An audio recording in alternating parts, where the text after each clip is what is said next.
আমার আব্বা যে বাক্য বিশ্বাসকে চেনেন নাকি মুরব্বীরা? চেনেন, দেখেছেন অনেকেই। অনেকের তাবিজ নিয়েও ব্যবহার করা থাকতে পারে, আছে নাকি? আছে অনেকে। কেমন আছেন বাজান আপনারা ব্যবহার করে?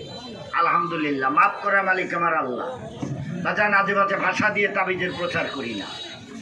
আপনারা আজকেই বাক্য বিশ্বাসের তাবিজ দেখছেন তা কিন্তু নয়। 40-42 বছর যাবৎ আপনাদের এই বাজারে আমার আব্বু যে বাক্য বিশ্বাস আসা যাওয়া করে, নাকি ভুল বললাম? অনেক আগের থেকে আসা যাওয়া করে। ও ভাই মাদুলি কারণে দেখেন, আপনি দূরে দ্বারা সমালোচনা করে চুলকচুল করে কি হবে, কি লাভ হবে? কিছুই করতে পারবেন না আপনি আমাদের। কেন জানেন? এই দেখেন, খেয়াল করেন। আপনার নাম কি? হারুন। কোন গ্রাম? আপনি তো আগে আমাদের মাদুলি নিয়েছিলেন, ব্যবহার করার পরে উপকার পাইছেন, মাদুলিটা হারাই গেছে। আজকে আবার কয়টা নিলেন? দুটো। আজকে আবার দুটো নিল। আগেরটাই উপকার না পেলে আজকে নিতেন নাকি? না। ও ভাই, এখন আপনি যদি সারাদিন ধরে সমালোচনা করেন, আপনার ইমান নষ্ট হবে। খাইজে খাইজে চুলকি করবেন, আপনার কাপড় চোপড় ছিঁড়ে যাবে। আমাদের কিছু হবে না, কারণ মাদুলি নিয়েছে, আল্লাহ ভালো করছে। আজকে আবার দুটো নিয়ে যাচ্ছে।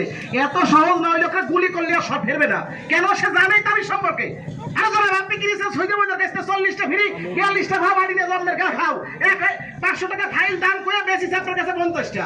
কিনে নিয়ে গেছেন, যাই খাইছেন, কাজ হলে পরে চুলকাতে দিয়েছেন। চলতে যাই সৈন্য ডাক্তারে দেখে আসে খুঁজে পান না, পুঙ্গার ওটা টেনে উঠেছেন, কইছেন দেখছি সারা 80 টাকা খাতাম।